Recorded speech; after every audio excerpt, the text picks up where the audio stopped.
has already made a judgment. For them, any country that does not legalize the possession of drugs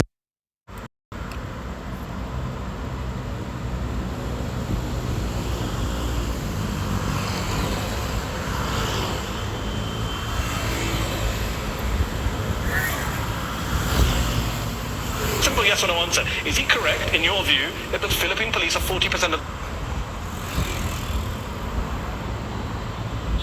corrupt? When you make an estimation, Is it a correct estimate? Wait mga kaibigan, kung sino ka mang vlogger ka na nag-upload nito, kung sino ka man, huwag ka magsasalita na bias media agad. Hindi mo kilala kung sino yung interviewer na yan. Ha? Hindi yan bias. Yung interviewer na yan, yung tao na, hindi yan bias.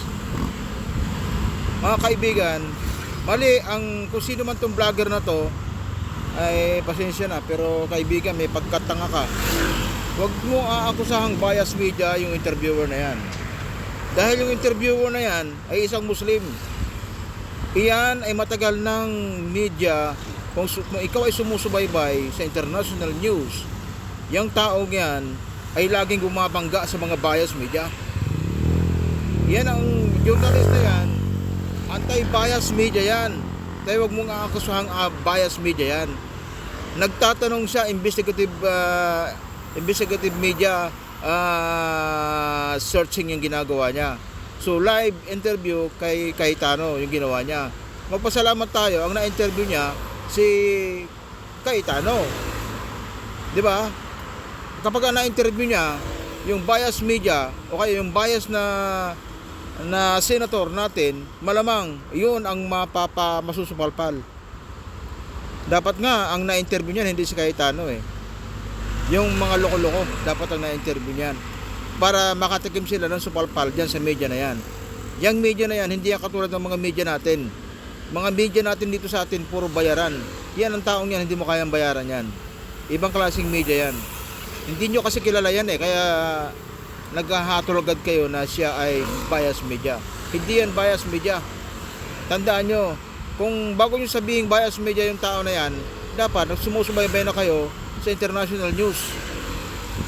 Baka hindi nyo kilala yan. So, yung mukha na yan, alamin nyo kung sino yan, and then makinig kayo sa kanyang mga broadcast media live coverage, yung kanyang mga blatant questioning, yung kanyang mga debate on air laban sa mga lokolokong media at iba pang mga lokolokong mga pandaigdigang mga personalidad na gumagawa ng kabalbalan. Hindi nyo kilala yung taong yan. Ikaw vlogger ka, hindi mo kilala yung tao na yan Magsiyasat ka muna maigi bago mo sabihin bias media yan. Maski yung tanong niya ngayon kay Senator Cayetano, hindi pagbabias yan, nagtatanong yan tinatanong niya kasi sa international news yun ang lumalabas, pinalalabas ng ating bias media sa Pilipinas. Hindi niya alam yun, kaya nga nagtatanong yan tinatanong niya. Pag-aralan nyo maigi yung questioning niya. Marunong makinig yan, tignan nyo, pinayaan niya makinig, nakikinig siya o ikaw ang hindi marunong makinig, pag-aakusahan mo agad siyang bias media. Ay sasabihin ko sa iyo kaibigan, bilang isang Muslim, sinasabi ko sa iyo, tanga ka. Dahil hindi mo kilala yung taong yan. Sinusubaybayan namin yan. Sa kapatirang Islam, huwag mong sasabihin bias yan. Dahil kapatid naming Muslim yan at hindi yan bias. Sasabihin ko sa iyo, ang tunay na reporter at mga Muslim, hindi yan matatakot na magsalita ng kalokohanan. Wala kaming kinatatakutan. Handa kaming mamatay kung kinakailangan para sa katotohanan. Depende yan sa trabaho namin. Kung Muslim na media yan, huwag mo ako sa bias yan dahil nakakabwisit ka, kaibigan ka. Kung ikaw man ay DDS, magkakabanggaan tayo, sinasabi ko sa iyo. Huwag kang magpapakita sa social media, huwag kang magdi-display ng kabalbalan dito. Tandaan mo yan. Kung nagagaling-galingan ka, ay i-check mo muna sarili mo, baka mapasubo ka. Pakinggan natin mga kaibigan. We do not know. Is it a when correct it- estimation? That is his Maybe it's 30 or estimation. 50. That's not the point. The point is he's trying to clean up the police, and he Okay, admits so he's that trying to there clean is a problem. Fine, so there's a problem. Can He's you trying to try to clean clean it up. up? It may be 40%, it may be a little bit less than 40%. But those same police have killed 3,500 people, and you're not saying we should trust those police? No, That your we're president not saying doesn't we should trust. trust them. We said we should follow the law, which is presumption of regularity, but investigate.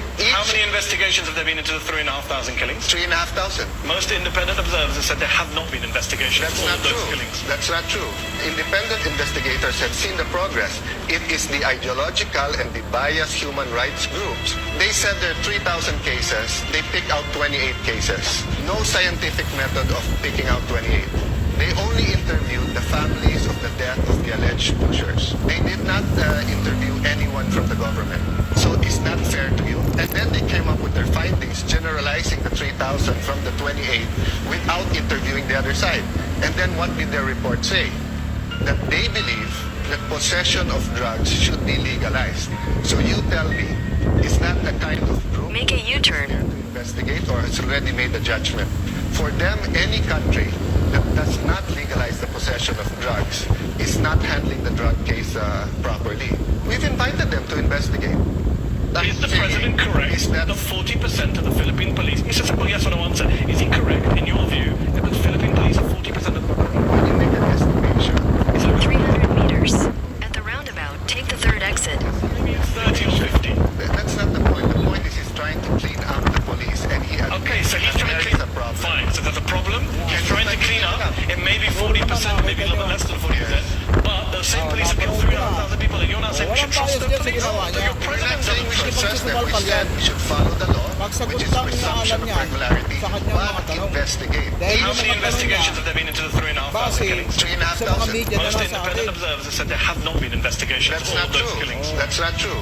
Independent investigators have Ito seen yung the mga progress. It sagot, is the yung ideological mga and the basihan ng biased mga human tanong rights groups. ay base They said yan there sa are report 3,000 ng mga cases. biased They media pick out na nasa 28 atin. cases. Ang No sisihin nyo, scientific yung media method sa of atin, picking hindi out yung 28. They way only of interviewed the questioning niya. families of the death of the alleged pushers. They did not interview anyone from the government. So it's not fair to you. And then they came up with their findings, generalizing the 3,000 from the 28 without interviewing the other side. And then what did their report say? That they believe that possession of drugs should be legalized. So you tell me, is that a kind of group that is there to investigate?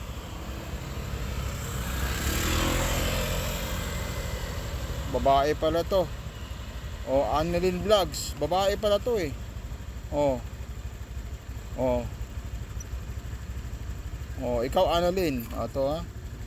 O. O, nako. Babae nga. O. Diba? O. Ito. Annalyn Vlogs. Ang page news. Yan, yung babae na yan. Yung vlogger na yan. Oh. Wala sa hulog yan ha mga kaibigan, wala sa hulog yan. Ako sa inyo, mag-subscribe kayo dyan. Umalis kayo dyan sa bahay na yan. Baka ma-misinform kayo. Yan lang mga kaibigan ha. Reaction lang yan. Reaction po sa maling social media announcement ng bruhang ito. Okay? Maraming salamat mga kaibigan.